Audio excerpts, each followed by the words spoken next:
మీ పేరమ్మా? నా పేరు లక్ష్మి అండి. ఏం చేస్తుంటారు? నేను టీచర్ జాబ్ చేస్తాను. Teacher job. సో ఎట్లుందమ్మా ఇప్పుడు ప్రెసెంట్ గవర్నమెంట్ ఎట్లా వర్క్ చేస్తుంది? కాంగ్రెస్ గవర్నమెంట్ ఎలా పనిచేస్తుందంటే ఒకప్పుడు కేసీఆర్ ఉన్నప్పుడు కేసీఆర్ పాట పాడారు. ఇప్పుడు రేవంత్ రెడ్డి రాగానే రేవంత్ రెడ్డి. మనకి ఎవరు మంచి చేస్తారు చెడు చేస్తారు మనం ఆలోచించుకొని ఓటు వేయాలి. ఇష్టం వచ్చినట్టు ఎవరిని పడితే వాళ్ళకి ఓటు వేస్తే మాత్రం మనకు లాస్ అయిపోతాం. ఈరోజు ఇస్తామంటారు, ప్రామిస్ చేస్తారు, తర్వాత ఓట్లు కంప్లీట్ అయిన తర్వాత వాళ్ళు పవర్లో ఉన్నప్పుడు ఏమీ మనల్ని పట్టించుకోకుండా తిరుగుతుంటారు.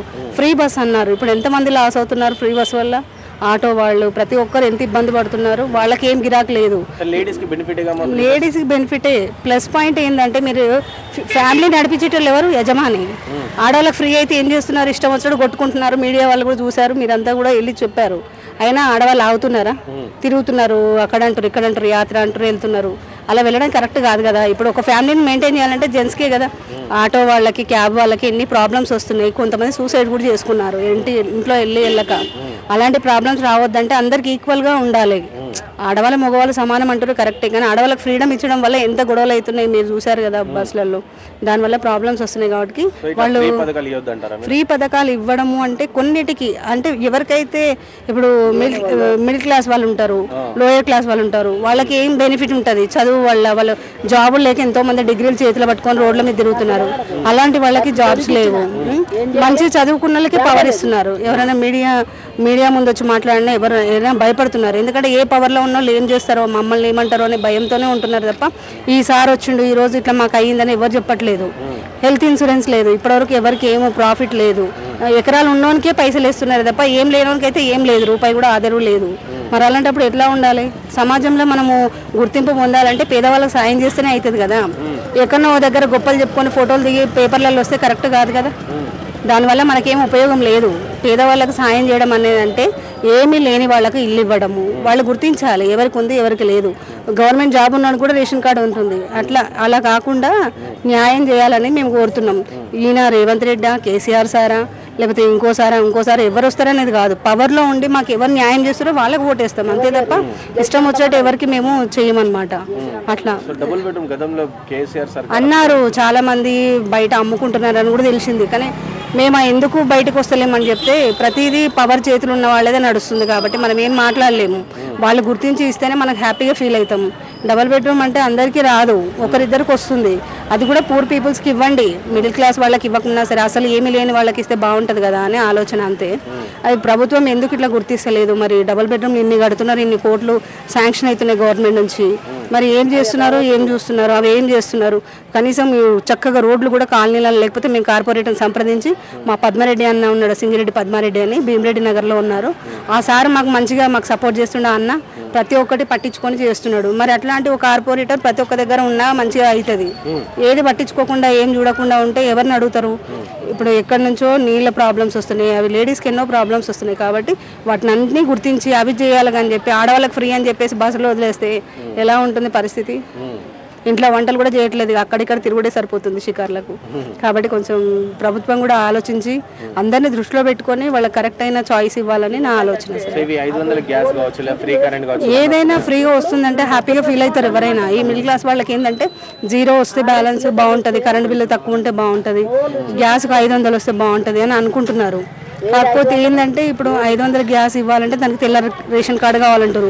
మరి కొంతమంది రేషన్ కార్డు లేని వాళ్ళు కూడా ఎంతోమంది ఉన్నారు. మరి వాళ్ళు ఎలా అప్రూవ్ చేసుకోవాలి? రాజీవ్ గృహకల్ప అని చెప్పారు, అవే ఎంత మాత్రం నిజం అవుతుంది? నిజంగా ఇస్తున్నారా లేకపోతే లోపల మాటల వరకే చెప్తున్నారా? కొన్ని రోజులు ఇస్తామంటారు, ఇవ్వని అంటున్నారు. మేము ఇట్లా డైలామాలో ఉండి ఎంతోమంది ఎండలో నిల్చొని లైన్లు కట్టి వస్తున్నాం. మరి మాలాంటి వాళ్ళ పరిస్థితి ఏంది? ఉన్నోళ్లే తింటున్నారు, ఉన్నోళ్లే అవుతున్నారు. అట్లా మరి పింఛను మహాలక్ష్మి పథకం అంటున్నారు 2500 ఫిబ్రవరిలో వస్తుందని చెప్పారు. ఇంతవరకు దాని గురించి ఏం ఇన్ఫర్మేషన్ మాకు రాలేదు ఇక్కడ దాకా. దాని గురించి ఏంటి అసలు నిజంగా ఇస్తున్నారా? ఈ మిడిల్ క్లాస్ వాళ్ళకి, ఇంట్లో ఉన్న వాళ్ళకు 2500 అంటే అందరు హ్యాపీగా ఫీల్ అయ్యారు. అదంటే ఒక ఆదరణ ఉంటుంది మాకు. ఈ ఫ్రీ బస్సులు అనేది మాత్రం అందరినీ లాస్ అయినట్టే. ఆర్టీసీ కూడా ఎంతో అప్పులో పడి ఉంది. ఈ టైంలో అట్లా ఫ్రీ పెట్టడం అనేది కరెక్ట్ కాదేమో అని మా ఆలోచన సార్. అది ఫ్రీ బస్ పథకం ఎత్తేస్తే ఎట్లుంటది అంటారంటే లేడీస్ అందరూ రివర్స్ అయ్యే ఛాన్స్ ఏమన్నా? ఒక టికెట్స్ కొంచెం కంజక్షన్ చేసాం, తక్కువ చేసేది ఉండే టికెట్స్ ఒక 50% చేస్తే అక్కడ వాళ్ళు బాగుపడుతుండే, ఇక్కడ మాకు హ్యాపీగా ఫీల్ అవుతుండే. ఫ్రీ అనే వరకల్లా జెంట్స్ ఏమంటున్నారు, వాళ్ళకి ఫ్రీ లేదు, మాకు ఫ్రీ లేదు, వాళ్ళకి ఫ్రీ ఉంది, వాళ్ళు ఇష్టం వచ్చినట్టు తిరుగుతున్నారు, మేమేమో ఆటోలలో దివాలు తీసినట్టు కూర్చుంటున్నాం, మాకు ఇంట్లో వెళ్తలేదు, ఫ్యామిలీ దెబ్బ అవుతుంది. మరి మా ఆటో వాళ్ళకు కూడా ఏదైనా ఒక చేయాలి, సాయం చేయాలి ప్రభుత్వం అని కోరుతున్నారు.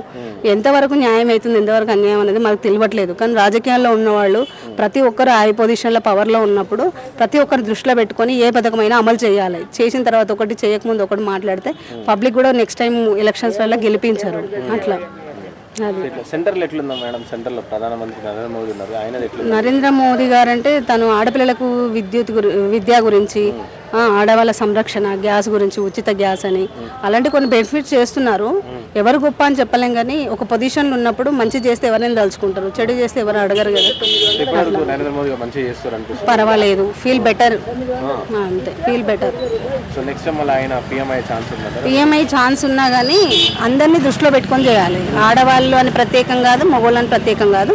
ఆడవాళ్ళని గౌరవించేది గౌరవించాలి, మగవాళ్ళకు కూడా వాళ్ళని కూడా దృష్టిలో పెట్టుకొని మాట్లాడాలి. ఎందుకంటే ఒకరికే ప్రైవేట్ ఇస్తే మాత్రం చాలా గొడవలు అవుతున్నాయి. వైఫ్ అండ్ హస్బెండ్సే కొట్లాడుకుంటున్నారు. ఫస్ట్ థింగ్, ఇక్కడ నీకింత నాకంత, నాకు ఫ్రీ బస్ ఉంది, నేను ఎక్కడంటే అక్కడ తిరుగుతాను, నేను ఎందుకు చేయాలి ఇక్కడ ఉండి, మా అమ్మోళ్ళ ఇంటికి వెళ్ళిపోతాను కూడా వెళ్ళిపోయిన వాళ్ళు కూడా ఉన్నారు. కాబట్టి అట్లా మన సమాజంలో ఆడవాళ్ళకి చాలా రెస్పెక్ట్ ఉంది. మరి ఇక్కడ అందరికన్నా ఎక్కువ ఇండియా లేడీస్కి చాలా, యూఎస్ఏ కన్నా మనకి ఎక్కువ వాల్యూ ఉంది. ఆ వాల్యూని తీసేస్తున్నారు ఇప్పుడు. డ్రెస్సింగ్స్లో కానీ దేంట్లో అయినా కానీ ఆడవాళ్ళకి పై చేయని చెప్పి చాలా దెబ్బతీసారు. ఆ అహము లేకుండా ప్రతి ఒక్కరు సమానంగా ఉండాలనేది మా భావన సార్. చాలా ప్రాబ్లమ్స్ వస్తున్నాయి సార్. తిరిగే వాళ్ళు బాగానే ఉంది, జాబ్ చేసే వాళ్ళు బాగానే ఉంది, వెళ్తున్నారు వస్తున్నారు. కాకపోతే ఫ్రీ అనడం వల్ల ఎంతమంది నష్టపోతున్నారు. ఆడవాళ్ళకి ఫ్రీ అనగానే వాళ్ళు ఏం చేస్తున్నారు, ఏదైనా యూస్ఫుల్ ఉంటుందంటే ఇట్స్ నథింగ్ బట్ ఇష్యూ. కాకపోతే అది యూజ్ లేదు కాబట్టి దానివల్ల మనకేం ఉపయోగం లేదు. దానికన్నా ఇంకా 2500 పథకం అన్నారు, అది మాకు శాంక్షన్ చేస్తే ప్రతి ఒక్కరికి పొట్ట తిప్పలు ఉండకుండా ఉంటుంది. అది మా ఆలోచన సార్.